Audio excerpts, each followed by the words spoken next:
When something is important enough, you do it even if the odds are not in your favor.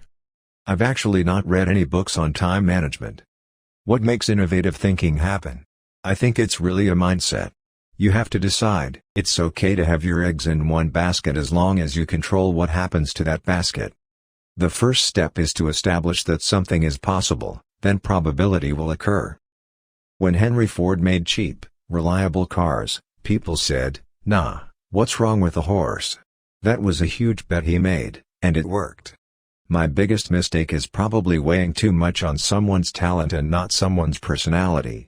I think it matters whether someone has a good heart. I wouldn't say I have a lack of fear.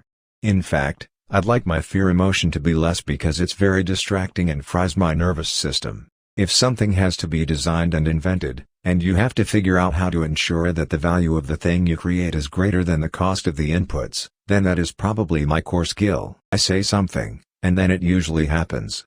Maybe not on schedule, but it usually happens. If you get up in the morning and think the future is going to be better, it is a bright day. Otherwise, it's not. I think it's very important to have a feedback loop, where you're constantly thinking about what you've done and how you could be doing it better. Some people don't like change, but you need to embrace change if the alternative is disaster. I don't spend my time pontificating about high-concept things. I spend my time solving engineering and manufacturing problems. People should pursue what they're passionate about. That will make them happier than pretty much anything else. As much as possible, avoid hiring MBAs. MBA programs don't teach people how to create companies. People work better when they know what the goal is and why.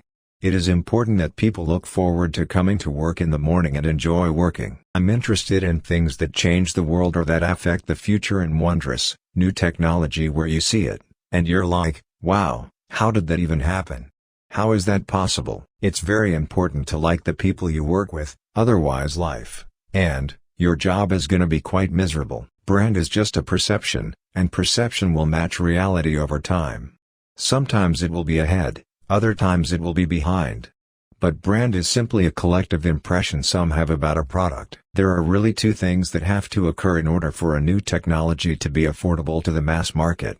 One is you need economies of scale. The other is you need to iterate on the design. You need to go through a few versions. When somebody has a breakthrough innovation, it is rarely one little thing. Very rarely, is it one little thing.